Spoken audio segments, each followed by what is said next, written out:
Alrighty then, let's get down to business here. We have the getup that comes when you buy the QuickJack BL-5000SLX here in front of us. So as you can see, you get a choice between a red or a blue 911, which is cool. I can't wait for that to show up. That didn't show up with the initial shipment, but no doubt I can expect that soon.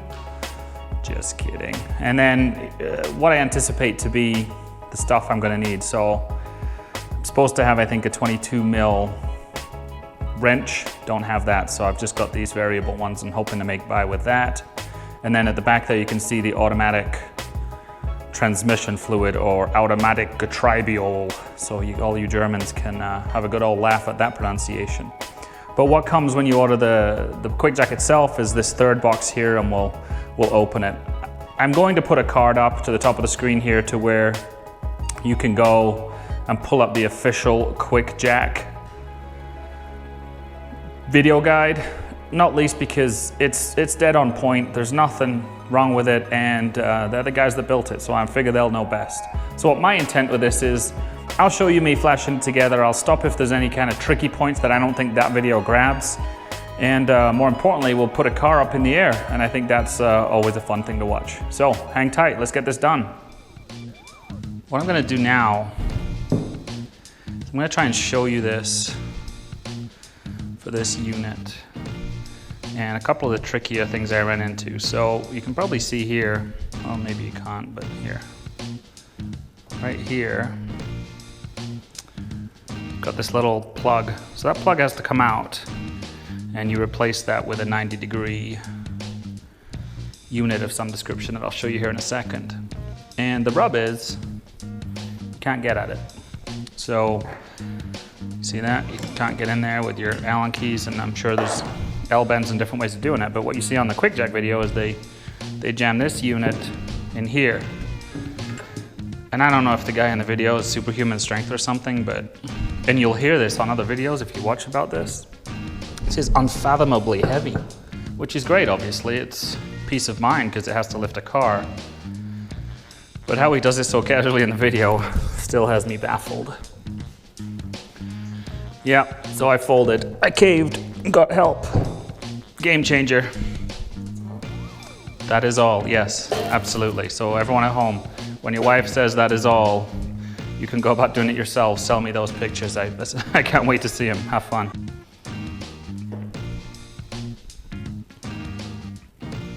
So this is, sorry, that's the L-bend, and I'm a little puzzled. So QuickJack, get in touch with me if I'm messing this up in any way. Because this didn't come off. This washer didn't come off last time. It's like a black washer where it meets the frame. And it was on there before, on the other one that I fixed, and it didn't come off. So I'm gonna put it on again, but if that's a mistake, I may have hydraulic fluid everywhere before I learn from you, but I would be interested to know. Alrighty, flipped you around here so you get a better look at this. Hopefully the camera stays still. So this works a lot like a tire pump or something along those lines. And this is what I use to inflate my cars.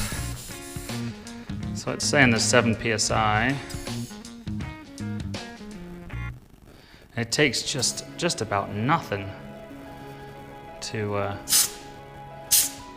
there we go, 50.5. They do caution you against, oh, did I let some out? They do caution you against overpressurization. Look at that, back down to 31. And then barely anything in there, and you're back up to 50. So as you can see, I'm sure someone knows, there's probably just not a lot of space in here to put air in, so it quickly gets up to pressure. Alrighty, so that's 2 of these put in there. I didn't make you suffer through the first 2, but this one needs to have half poured in there, so it's pretty close to. I love how they give you a quart, but they also put their measurements in metric on the side, so way to confuse me. But I can do a half of 982. Whoa, and you don't need half, so yep. So that was for you, 2 and a tiny bit.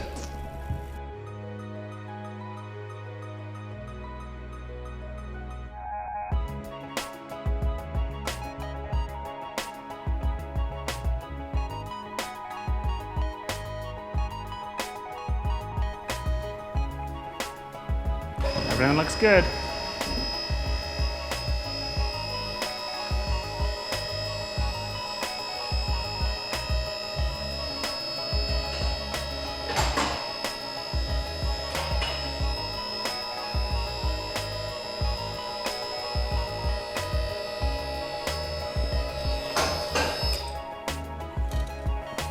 All right, let's walk around and check where the lock locations are.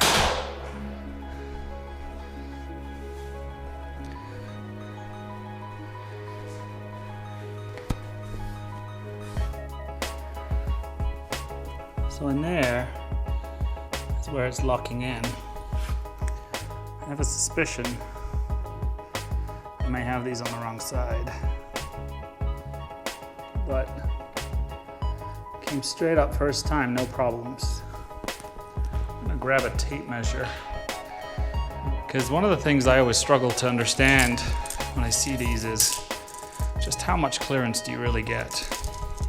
So to the bottom of the wheel,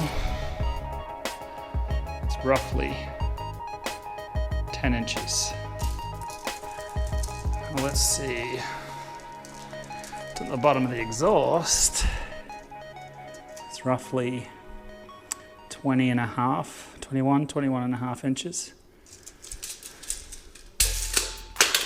And then if I just sit down, it looks like you could comfortably get under there. So let me grab my creeper. I'm gonna slide under there, risk life and limb for your viewing pleasure. All right, folks, here we go. Under the car all the way. Scared to death. It's about 18 inches of clearance here.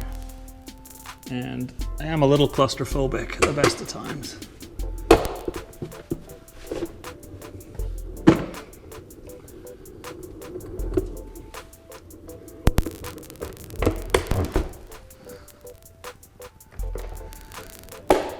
First pass, made it out alive. All right, I won't lie, I was a little bit nervous. Now, some of that was caused by my wife reminding me how much life insurance she had on me and how much she was looking forward to spending that money. Another thing I'd like to show you is, you see how I took this carpet remnant here and flipped it upside down so as to help the QuickJack slide around on the floor. If you've got beat up old concrete floors, probably not a big deal, but this was an effective, if inelegant, solution to get that done. So I'll bring this down, and there you go, QuickJacking. Look forward to changing some oil on this soon and seeing what else I can get up to under here. Well, that's a wrap. That's the QuickJack, quick install, slow install, however you want to look at it. And I will give you some more usage impressions when I get busy using it for real work. In the meantime, a couple of things that stood out to me. One, that guy that does it in the official QuickJack video, he is strong as an ox. These things are heavy. Not that that should surprise you or be a problem, but it is something that may be a consideration as to whether this is the right thing for you. Pretty easy, all the quick connects are fairly straightforward as long as you get the right sizes on the right ends, which was a problem I had midway, but nothing really too substantial there.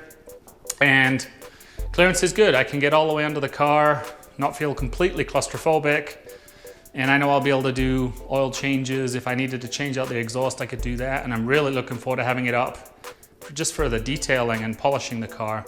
Be much easier than having to bend all the way down to the ground. So those are my initial impressions. I'll certainly get more to you as I spend more time with the tool. All right, folks, please like, subscribe, share, comment. Tell me what your thoughts are, what you'd like to see me do with this. What are the uses it may give me in my garage experience.